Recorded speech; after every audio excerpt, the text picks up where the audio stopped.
come around to say hello. One-on-one, I'm so fly. You took a nosedive. Careful when you play on my level. For you, it's so.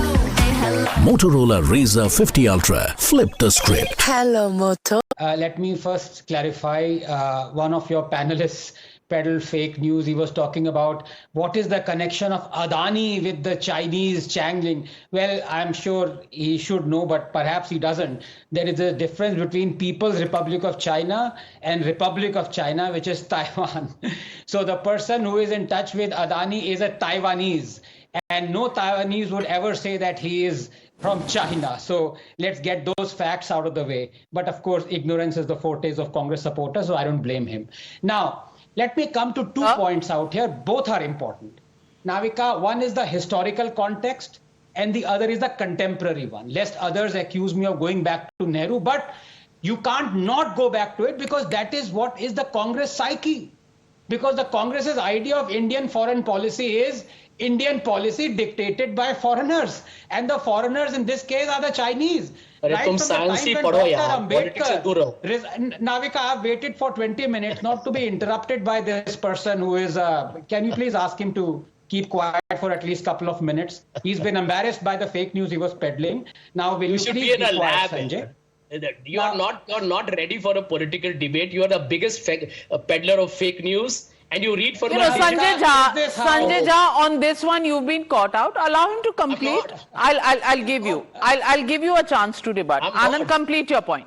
Yeah. This is the problem with such lemmings, they keep getting suspended and they keep thinking they'll come back to Congress. Now, Navika, can I please, I waited for 20 minutes and I listened to this guy's diatribe, nonsensical diatribe. Can I not have at least a couple of minutes? Yes, please go on. I'm lowering everybody's faders. Thank you. Thank you for that. Yes, what a relief. Look, the problem is right from the time when Dr. Ambedkar resigned from Congress in 1951, warning that under Nehru, quote, India was being made to champion China's cause and that its suicidal foreign policy would lead to the ruination of India. To Congress presiding over the loss of Aksai Chin and nonchalantly claiming not a blade of grass grows there. To Nehru rebuffing an offer to India to be a permanent member of the United Nations Security Council and advocating that China should become one. Now to the contemporary times.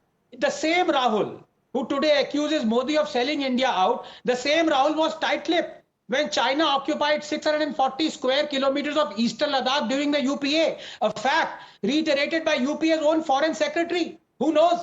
Perhaps calling for the breakup of Ladakh was an obligation on part of Congress on that MOU that it signed with the Communist Party of China back in 2008.